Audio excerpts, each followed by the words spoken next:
Just before we start today's review, today's review, Godzilla's going to be Monday's review, and yesterday was mine and Amanda's Valentine's Day, and this is what she got me, so I'll be reading this right after I read the Walking Dead book, because I'm still making progress on that. So without further ado, let's roll the intro and get into this review.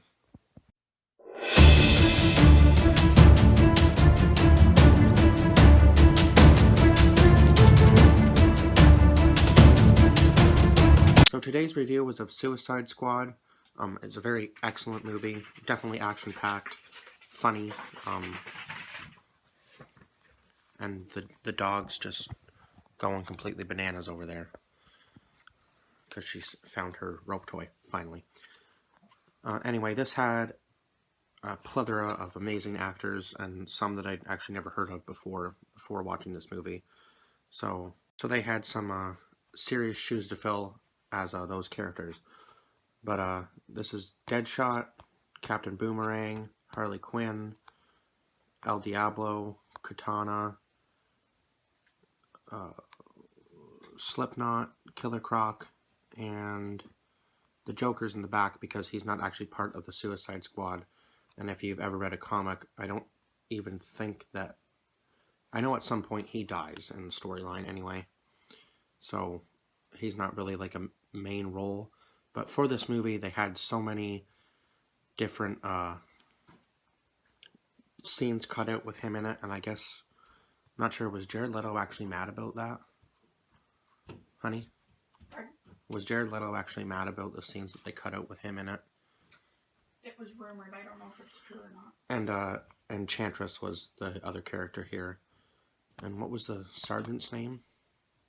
Rick Flag. Rick Flag. And what was her name again?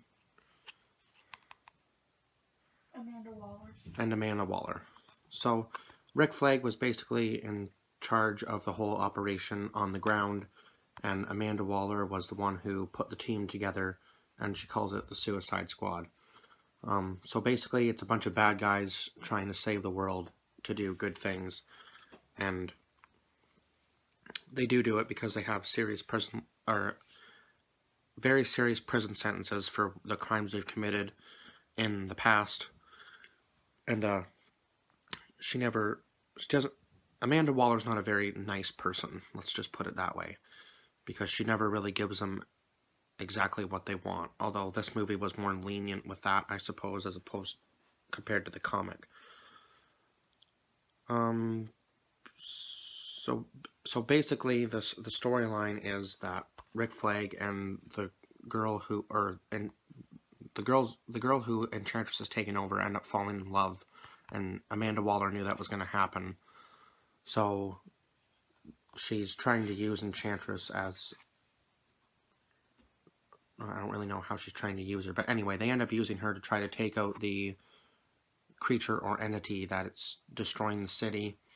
And it turns out that it's her brother, so she sides with him, and she ends up becoming the villain because this entity believes, or Enchantress believes, that people have become fascinated with machines and not over the years, and so she's going to build a machine to destroy humankind. She doesn't succeed because even though these are bad people and they've done some really bad things, they still do save the day at the end of the day, because, I mean, they kind of have to, they're kind of forced to do it, but then they think that they're going to be free at the end of the movie, and then Amanda Waller comes out, and they think that she should be dead, just based on what's happened in the movie, but she's not. I can't remember Enchantress's real name. What was the scientist's name? Was it June Moon? Yeah, but I thought the last name was actually Moon. But I think it is the same Moon. It might be June Moon or Jude Mood or June Moon. I'm not exactly sure. June, though. It's definitely her real name is definitely June. I just can't remember her last name. Anyway, she ends up living because they destroy Enchantress's heart and blow up the machine at the end of the movie. And then they each get 10 years taken off their prison sentences, and Captain Boomerang has 3 life prison sentences. 3 life prison sentences, and if you know how long a life prison sentence is. That could be anywhere from 15 to 30 years. So depending on how serious the charges was for each life sentence, he could be spending 90 years in jail, and he's not necessarily the youngest guy in the world either.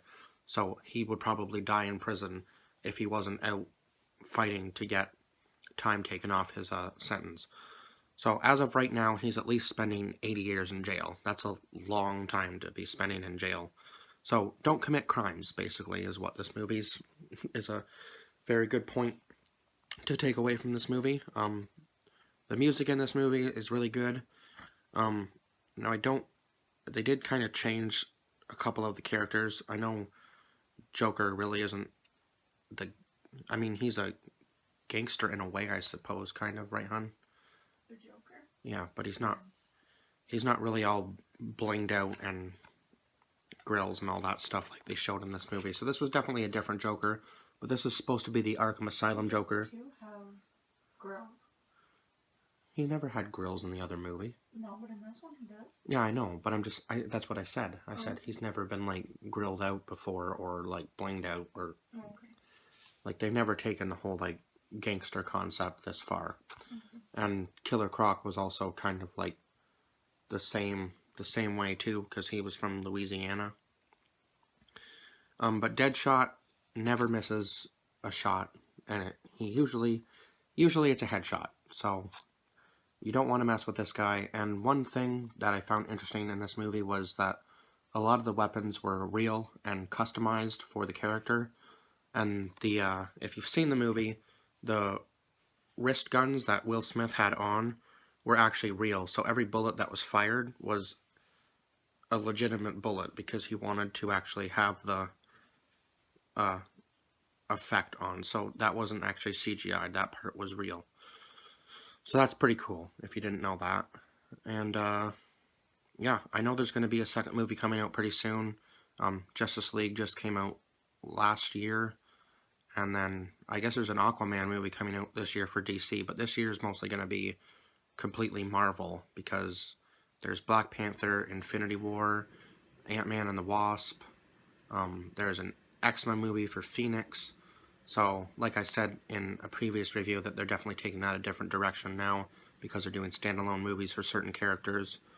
So I'm looking forward to that, and Venom is coming out as well, and I think that might be it for like comic book movies.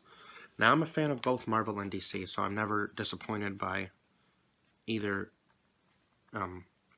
sides of the movie franchises, I guess technically is what it would be. But yeah, I'm looking forward to where they go with this because I know that I'm not sure where they're going to take the Joker storyline. And I'd actually like to see a standalone movie with the Joker in it, as opposed to him and Suicide Squad, just because there's way more to his story. And I guess the tattoos have been explained on YouTube, so I would definitely go look that up if you've seen the movie already, or even if you haven't seen the movie, just to kind of give you an idea of what each tattoo means, because there is meaning behind each tattoo. So that kind of gives you a better understanding of the character anyway, because they incorporated a lot into this Joker to make him the way he was. Ben Affleck did have a small part to play in this role as Batman. He does have a talk with Amanda Waller at the end of the movie in an end scene, or an end credit scene, and he is the one who captures Deadshot and Harley Quinn. So he did have a little bit of a part to play, and it's kind of like an opening to Justice League when he's talking to Amanda Waller, because he said, "My team will shut your team down," basically, which could easily be done because they have Superman on their team. So no, he said we would take care of it. Yeah, but he also said that his team would shut them down. He said, "You should shut down or my team will do it for you." He did say that. Anyway, that's where I will leave off this review. My rating is definitely, actually I would give this movie a 6 out of 5 because it outdid itself as far as I'm concerned. The effects were good, plenty of action, plenty of humor. I would say some parts were very suspenseful, And yeah, I would recommend going to watch this movie. I wouldn't necessarily say this is a kid-friendly movie. I'm not sure of the rating of it though. It says PG, but I would probably honestly give it a little bit of a higher rating, just because some scenes would probably frighten children. So I wouldn't necessarily say let your kids watch this movie until they're a little older, probably in high school, because I would probably give this movie like a 14A rating, even though they give it a PG rating, because there are scenes in here that probably shouldn't be seen until you're a certain age. But hey, I mean, if you can sit down and talk to your kids and say it's all just fake and that kind of stuff, all the more power to you, because then your kids are going to mature a lot faster and know what's real and what's wrong, or fake, and what's right and what's wrong, that sort of thing. So that's a life lesson for the day, I guess, in this review. And that's where I will leave off this review, and I will see you guys again on Monday, or tomorrow, I guess, with a review of Godzilla. Bye-bye for now.